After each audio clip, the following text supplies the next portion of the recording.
اس وقت آپ کے سامنے ہے کہ پاکستان کن معاشی حالات سے گزر رہا ہے۔ پاکستان 70% تک ڈیفالٹ کر چکا ہے، صرف اس کا اعلان کرنا باقی ہے۔ لیکن اس موقع پر سعودی عرب نے پاکستان کو انکار کیوں کیا ہے؟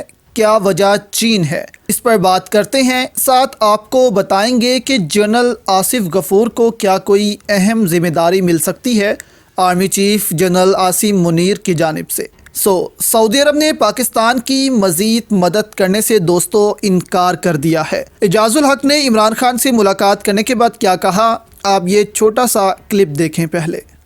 حکومت پریکٹیکلی جو ہے اس وقت ہم بینکرپٹ ہو چکے ہیں، ہم نے صرف اس کا اعلان نہیں کیا، اگر اس کا اعلان ہو گیا تو سب پینک پڑ جائے گا۔ کوئی ملک ہماری مدد کرنے کے لیے تیار نہیں ہے، کیونکہ وہ کہہ رہے ہیں کہ جب تک سٹیبلٹی اور کنٹینیوٹی نہیں ہوگی ہم آپ کی مدد نہیں کریں گے۔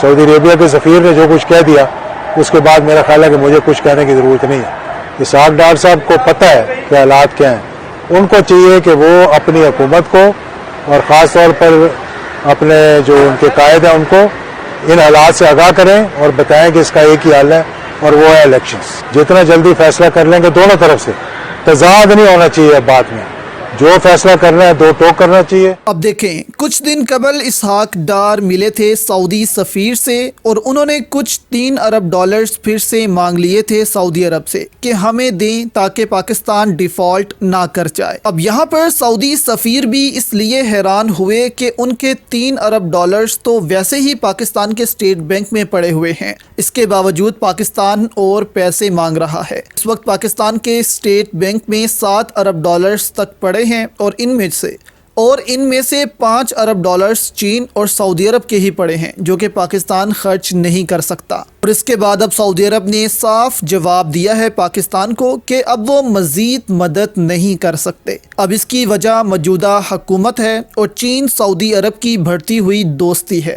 آپ حیران ہوں گے کہ اس وقت یہ خطہ چین کے ساتھ اتحاد بنا رہا ہے، کیونکہ چین دنیا کا فیوچر ہے۔ روس اور چین اب دنیا کی معیشت کو کنٹرول کرنے جا رہے ہیں، جو کہ ایک زمانے میں امریکہ کرتا تھا۔ اب پاکستان کی بدقسمتی دیکھیں کہ پاکستان رجیم چینج کے بعد ویسٹ کی گود میں پھر سے جا کر بیٹھ گیا ہے۔ چین، روس اور اس خطے کے باقی ممالک سے دور ہو گیا ہے۔ ان 7-8 ماہ میں آپ دیکھیں کہ چین نے پاکستان کو بھی لفٹ نہیں کروائی اور سعودی عرب کے ساتھ 35 ارب ڈالرز کے معاہدے کر رہا ہے چین، جبکہ سعودی عرب پر بھی پریشر تھا امریکہ کا، لیکن انہوں نے اپنے ملک کا سوچا، اپنے لوگوں کا سوچا۔ چین اور سعودی عرب کو معلوم ہے کہ پاکستان میں اس وقت جو حکومت ہے وہ پرو امریکہ ہے، اس حکومت کے ساتھ تعلقات بڑھانے کا کوئی فائدہ نہیں ہے، اس لیے وہ کوئی خاص مدد بھی کرنے کو تیار نہیں ہے۔ اور چین کا بھی یہی پلان ہے کہ سعودی عرب کو بھی وہ روکیں کہ پاکستان کی اس حکومت کی مدد نہ کی جائے، کیونکہ چین کو معلوم ہے کہ اس وقت پاکستان امریکہ کی طرف ہوا پڑا ہے اور سی پیک کو انہوں نے داؤ پر لگا دیا ہے۔ اس لیے چین بھی اس حکومت کو ختم ہی کرنا چاہتا ہے اور چاہتا ہے کہ نئے انتخابات ہوں اور عمران خان کی حکومت پھر سے بنے۔ تو اس وقت خطے میں روس، چین، سعودیہ کا اتحاد ہو رہا ہے۔ عرب دنیا میں چین اپنے قدم جما رہا ہے۔ اگر اس موقع پر پاکستان نے چین، روس کا ساتھ نہ دیا تو پاکستان کو مشکل ہوگی مستقبل میں۔ اب آپ دیکھیں کہ پاکستان ڈیفالٹ کر رہا ہے تو سعودی عرب اور چین سے ہی پیسے مانگ رہا ہے۔ کبھی آپ نے سوچا کہ امریکہ اتنی مدد پاکستان کی کیوں نہیں کرتا؟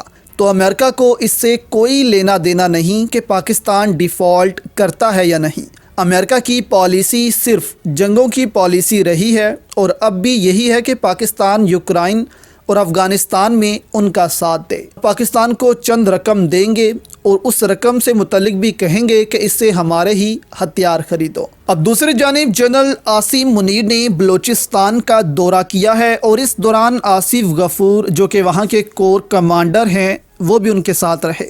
وہ آصف غفور جس سے بھارت کافی ڈرتا ہے، اور جب وہ ISPR کے عہدے پر تھے تو اس دوران 5th جنریشن وار بھی انہوں نے بہت اچھی لڑی تھی۔ تو کیا آصف غفور کو کوئی نئی ذمہ داری مل سکتی ہے؟ اب دیکھیں، آصف غفور کا بھارت کو لے کر بہت اچھا اور بڑا ایکسپیرینس ہے، اس لیے ان کو اگر اس سرحد پر رکھا جائے یا ایسی ذمہ داریاں دی جائیں جس کے ذریعے وہ بھارت کو